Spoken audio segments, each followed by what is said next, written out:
Hoy vamos a hablar un tema pequeño, relativamente, de las enfermedades Gente vasculares y que hemodinámicos que totalmente se comprometen entiende los porque pulmones. no está ¿Ok? a la orden. Miren, estas imágenes son interesantes. Hay una placa teromatosa y aquí tenemos un trombo. Y este paciente probablemente, además de esta trombosis masiva, tenía una bronconeumonía aparentemente, ¿no? Entonces aquí hay una amplia zona de necrosis. Bueno, empezaremos. Enfermedades de origen vascular. Son las mismas que las enfermedades sistémicas de origen vascular, y justamente entonces comprenden estas patologías: el edema, la embolia, la hemorragia, el infarto pulmonar, obviamente, infarto pulmonar, la hipertensión pulmonar y el síndrome o los síndromes de hemorragia pulmonar difusa. ¿Sí? La importancia clínica de todos estos cuadros, cuando son importantes en cuanto a cantidad y a calidad, van a devenir en un trastorno hemodinámico, ¿sí? ¿Y cuáles son entonces las principales causas de estas patologías? En relación al edema pulmonar, por ejemplo, la principal causa es la congestión capilar pulmonar secundaria a una insuficiencia ventricular izquierda, una insuficiencia cardíaca izquierda, ¿sí? En relación a las embolias pulmonares, estas no producen infarto pulmonar más que en una minoría de los casos, y ya vamos a ver por qué. En relación a la hipertensión pulmonar, producen una lesión estructural de los vasos pulmonares a la larga. La hipertensión pulmonar es secundaria, más bien, a una lesión estructural de los vasos pulmonares, o puede ser secundaria a una insuficiencia cardíaca izquierda, a una neumopatía pulmonar crónica, etcétera, etcétera. ¿Sí? Que ya hemos visto en los capítulos de corazón y la patología restrictiva y obstructiva pulmonar, y en el síndrome respiratorio agudo también un poco. Los síndromes de hemorragia pulmonar difusa son causados por varios procesos patológicos, donde creo que los más importantes son las vasculitis, ¿ya? Entonces, estamos frente a una serie de procesos cuya importancia clínica es el trastorno hemodinámico. Hablaremos entonces de embolia, hemorragia e infarto pulmonar, rápidamente. La trombosis pulmonar es poco frecuente y puede ser causada por varios de estos cuadros: hipertensión pulmonar, aterosclerosis, daño alveolar difuso, ¿sí? Pero realmente es poco frecuente en relación a las embolias. La oclusión de las arterias pulmonares casi siempre son de origen embólico, y la mayoría de estos émbolos son tromboémbolos, o sea, el origen es tromboembólico. ¿Y de dónde surgen estos tromboémbolos? La mayoría de estos surgen en las venas profundas de los miembros pélvicos, o sea, de los miembros inferiores. Solo un 10% de estos tromboémbolos que nacen en las venas profundas de los miembros inferiores llegan a producir un infarto pulmonar, ¿sí? Ahorita hablamos de las características de todos estos trémbolos, que de paso sea ya decir que dependen en cierto modo del tamaño de estos émbolos, ¿no? ¿Cuáles son los factores de riesgo para el tromboembolismo pulmonar? El reposo prolongado, sobre todo tras una cirugía mayor, sobre todo si es de piernas, ¿no? Una cirugía traumatológica, la insuficiencia cardíaca congestiva, un politraumatismo grave, sobre todo si cursa con TEC, traumatismo encefalocraneano, el uso de anticonceptivos orales y el cáncer diseminado, que de alguna manera en mayor o menor grado producen un síndrome de hipercoagulación sanguínea, lo mismo que las enfermedades genéticas relacionadas con este proceso de hipercoagulabilidad de la sangre, ¿sí? Entonces, la mayoría de los accidentes vasculares pulmonares son de origen embólico, solo unos pocos son secundarias a una trombosis que se asocia a una lesión previa, como la hipertensión pulmonar principalmente, ¿no? Que puede causar, aunque de manera extraordinariamente rara, aterosclerosis en los vasos pulmonares, en las arterias pulmonares, ¿ya? Muy bien. Hablemos entonces de la embolia. La embolia es la oclusión de las arterias pulmonares casi siempre secundarias a un émbolo, ¿no? O sea que la mayoría de las oclusiones arteriales pulmonares son de origen embólico y, como les dije ya, de origen tromboembólico. Estos tromboembolismos pueden ser de émbolos grandes, de émbolos de tamaño mediano y de pequeños émbolos, ¿sí? La mayoría, como verán ustedes aquí en los porcentajes, son tromboembolismos de pequeños émbolos, ¿sí? 60-80%. Los émbolos de tamaño medio, entre el 20 y el 35% de los casos, y los émbolos grandes, del 5% de los casos. Estos émbolos grandes son causantes, por su naturaleza, obviamente el tamaño que tienen, de un colapso pulmonar, ¿sí? Y como consecuencia un cor pulmonar agudo.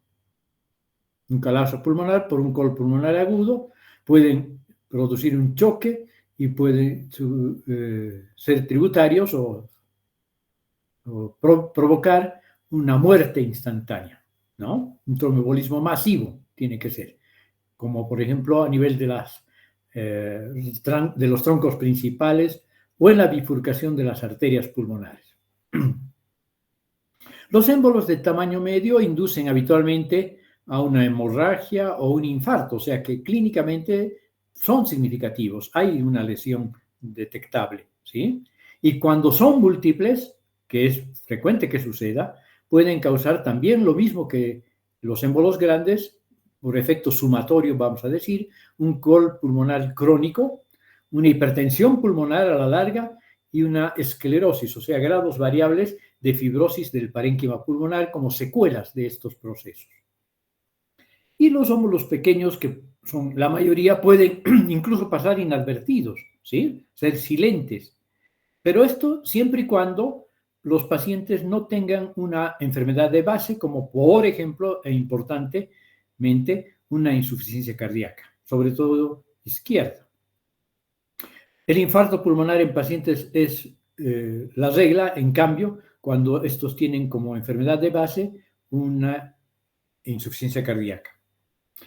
Pueden estos émbolos pequeños, que al principio son silentes, ser recurrentes o múltiples y a la larga producir nomás una secuela, una hipertensión pulmonar y por lo tanto un cor pulmonar crónico.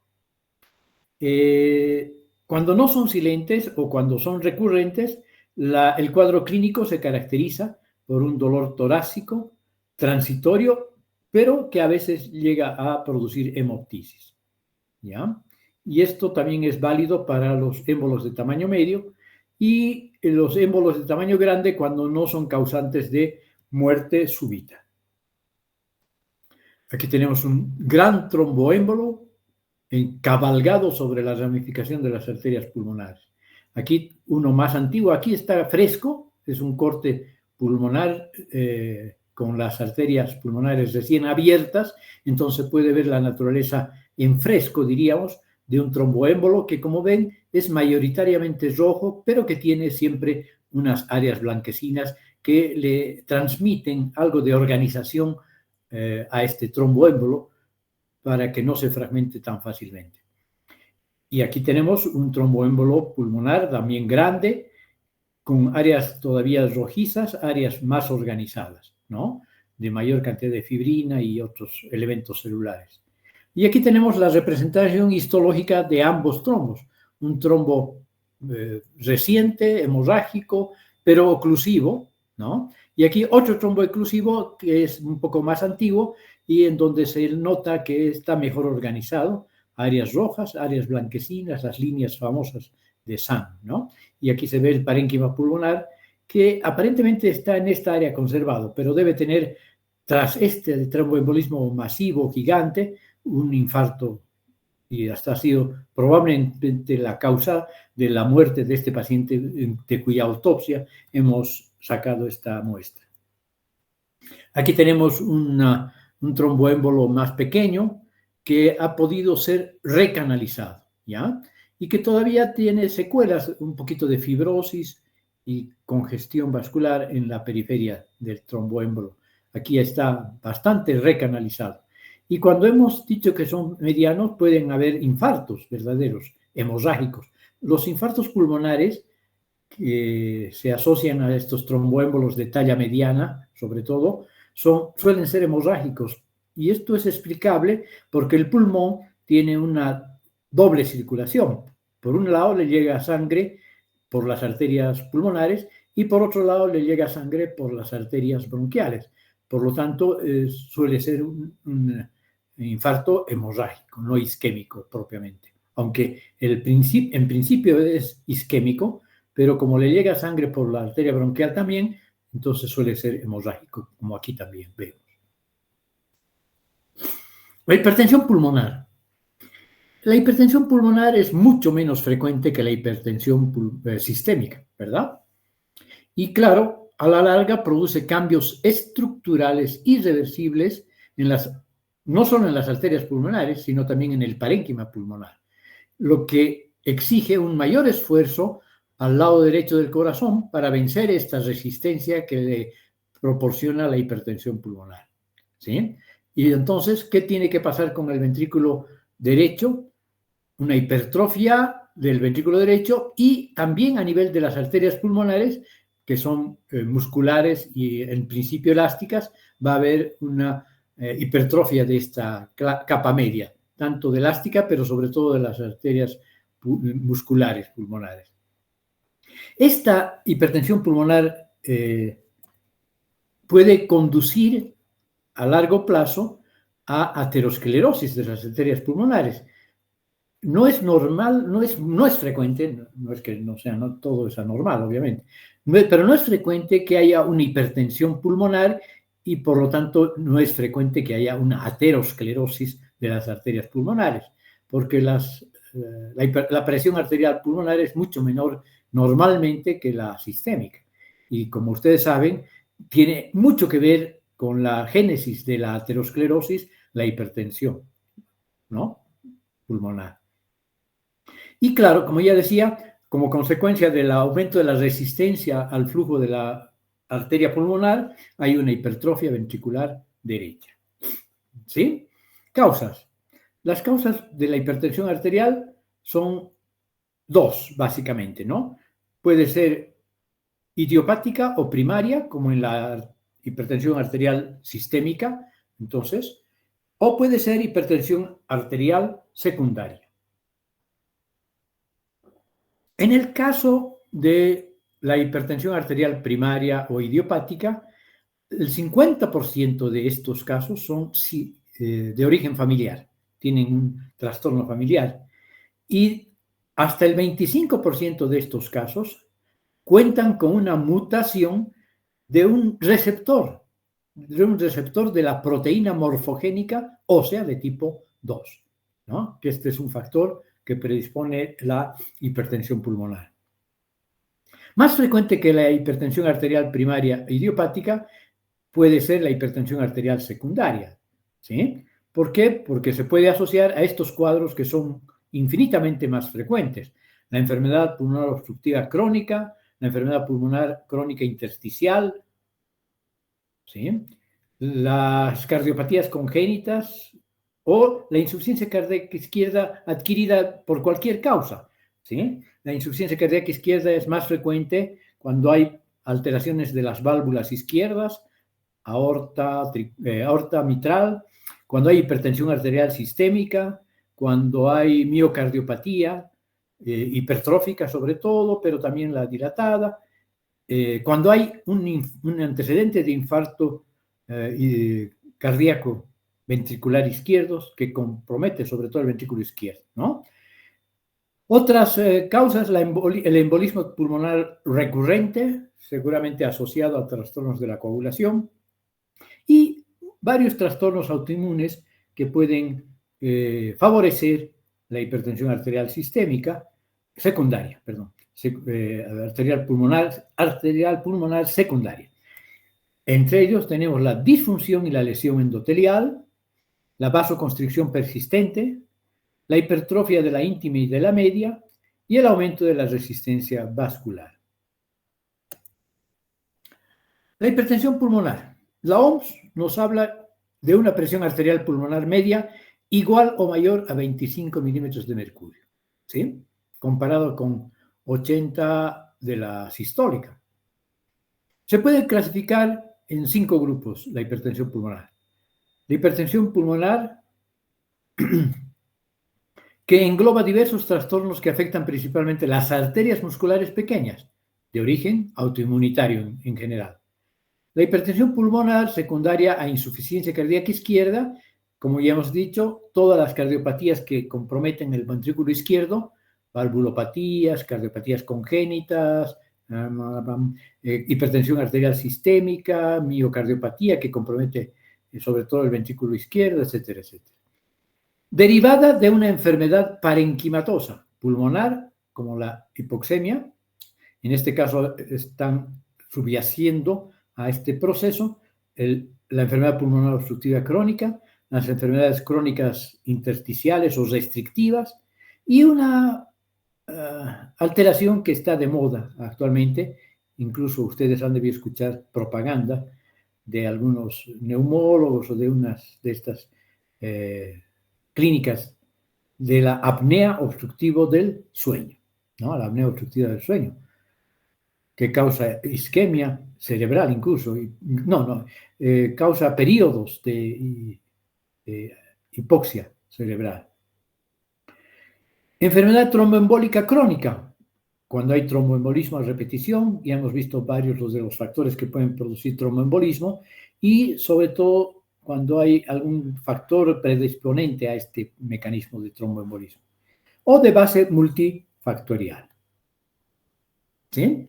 Bueno, y ahora vamos a ver el tercer problema vascular pulmonar, que se trata de la hemorragia pulmonar, que suele ser una hemorragia pulmonar difusa, ¿ya? Como vemos, por ejemplo, en esta fotomicrografía, donde vemos que hay una relativa conservación, aunque están engrosados las paredes alveolares, ¿sí? Los septos, pero hay conservación de la luz alveolar, pero que está llena de sangre, ¿no? Con presencia de algunos macrófagos, etcétera, etcétera. Bueno, ¿cuáles son los principales cuadros que cursan con hemorragia pulmonar difusa?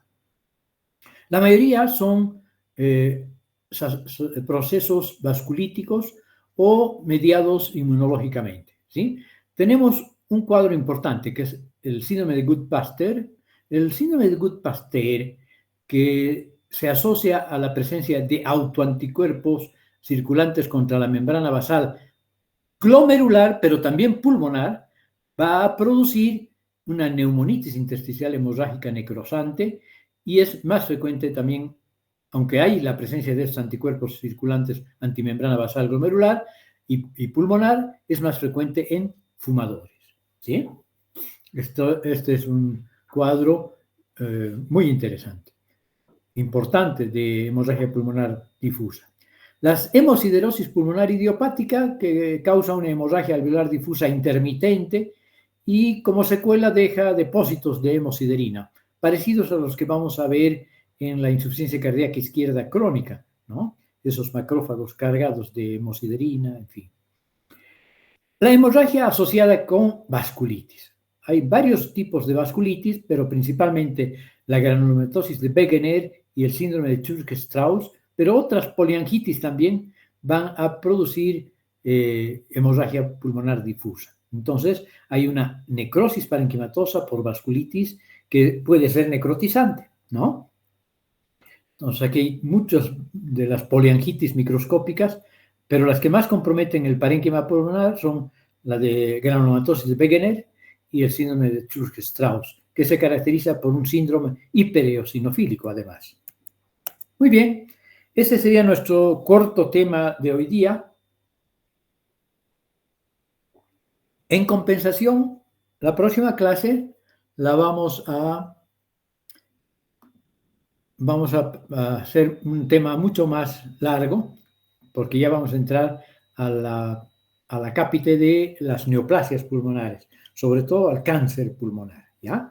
Que como ustedes ya saben, bueno, los que están en práctica conmigo, es la principal causa de muerte por cáncer, ¿no? El cáncer pulmonar es dramáticamente importante por este detalle, ¿sí?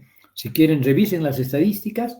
En todas las estadísticas a nivel mundial, cáncer pulmonar, primer factor de riesgo o de causa de muerte por cáncer, no por otras enfermedades, obviamente. Entonces nos veríamos el próximo lunes, ¿no? Y yo creo que el lunes y miércoles tenemos clases conmigo y después nos vamos hacia el tracto digestivo, hacia el tracto gastrointestinal, ¿ok? Le voy a mandar el cronograma de avance de materia a la doctora Patricia Segales y al doctor Carlitos para que les pase a ustedes con una propuesta relativa de temario para el primer parcial, el segundo parcial y el tercer parcial, ¿ok? Ya está preparado eso. Entonces nos vemos, me despido de ustedes, que tengan buena noche. Gracias, doctor, hasta luego. Hasta luego. Gracias, doctor. Hasta luego. Hasta luego, doctor. Adiós, adiós.